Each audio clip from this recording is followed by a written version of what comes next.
Hello students, Gargi tutorial ক্লাসে তোমাদের স্বাগত জানাই। দেখো, আজকে আমি আলোচনা করছি একটি রিকোয়েস্টেড ভিডিও নিয়ে। তোমাদের মধ্যে একজন বলেছো যে ম্যাডাম, যাতে ফার্স্ট সেমিস্টার পলিটিক্যাল সায়েন্স যারা ব্যাক পেয়েছিলে 2022-এ তাদের যে সাজেশান, অর্থাৎ ওয়েস্টার্ন পলিটিক্যাল থট এই বিষয়টার যে সাজেশান সেটা যাতে আমি দিই। তো তোমরা মনে রাখবে যে তোমাদের এখন যেটা সেটা হচ্ছে মেজর মাইনর নিয়ে তোমাদের পড়তে হচ্ছে, এই সমস্ত সাবজেক্ট আছে। এটা কিন্তু যারা 2022 সালে ব্যাক পেয়েছিলে তাদের মধ্যে একজন আমাকে রিকোয়েস্ট করেছিলে, তাই আমি এই বিষয়ে সাজেশানটা তোমাদের দিয়ে দিচ্ছি। তার আগে দেখিয়ে দিচ্ছি, দেখো এখানে লেখা আছে ওয়েস্টার্ন পলিটিক্যাল থট তার সাজেশান ফর ব্যাক ক্যান্ডিডেট। দেখো এখানে আমি 10টা প্রশ্ন রেখেছি 10 নাম্বারের, এবং 5 নাম্বারের জন্য রেখেছি 6টা প্রশ্ন। এগুলো খুবই ইম্পর্টেন্ট প্রশ্ন, তোমরা এগুলো করে যাবে, আশা করছি তোমাদের কমন এসে যাবে। দেখো 1 নাম্বার প্রশ্ন রেখেছি, প্রাচীন গ্রিক রাজনৈতিক ব্যবস্থার মূল বৈশিষ্ট্য সমূহ আলোচনা করো। 2 হচ্ছে অ্যারিস্টটল কিভাবে সরকারের শ্রেণীবিভাগ করেছিলেন তা আলোচনা করো। 3 নাম্বার মধ্যযুগীয় রাষ্ট্রচিন্তার বৈশিষ্ট্যগুলি আলোচনা করো। 4 হচ্ছে ম্যাকিয়াভেলির ক্ষমতাতত্ত্ব আলোচনা করো। 5 নাম্বার নবজাগরণ কি, কেন ম্যাকিয়াভেলিকে নবজাগরণের সন্তান বলা হয়। তাহলে দেখো ম্যাকিয়াভেলি থেকে আমি তোমাদের 2টো প্রশ্ন রেখেছি, এর মধ্যে যে কোনো একটা আসতে পারে। 6 নাম্বার দেখো হবসের সার্বভৌমিকতা তত্ত্বের মুখ্য বৈশিষ্ট্যগুলি আলোচনা করো। এবং 7 নাম্বার লক বর্ণিত প্রাকৃতিক রাজ্যের তুলনামূলক আলোচনা করো। 8 নাম্বারে রেখেছি রুশোর সাধারণ ইচ্ছা তত্ত্বের বৈশিষ্ট্যগুলি আলোচনা করো।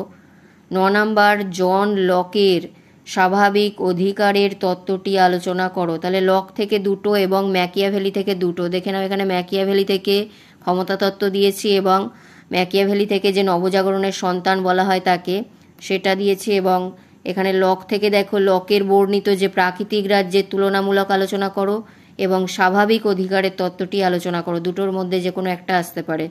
এরপর দেখো এখানে 10 নাম্বারে হচ্ছে সাম্রাজ্যবাদ প্রসঙ্গে লেনিনের ধারণা আলোচনা করো। তাহলে এই 10টা হচ্ছে তোমাদের 10 নাম্বারের জন্য রেখেছি। এবং এই যে 5 নাম্বারের প্রশ্নগুলো দেখো, 1 নাম্বার হচ্ছে দ্বন্দ্বমূলক বস্তুবাদের একটি মূল্যায়ন করো। 2 হচ্ছে উৎপাদিকা শক্তি ও উৎপাদন সম্পর্ক বলতে কী বোঝো। 3 নাম্বার ঐতিহাসিক বস্তুবাদের মূল্যায়ন করো। 4 হচ্ছে ভিত্তি ও পরিকাঠামো বিষয়ে একটি সংক্ষিপ্ত টিকা লেখো।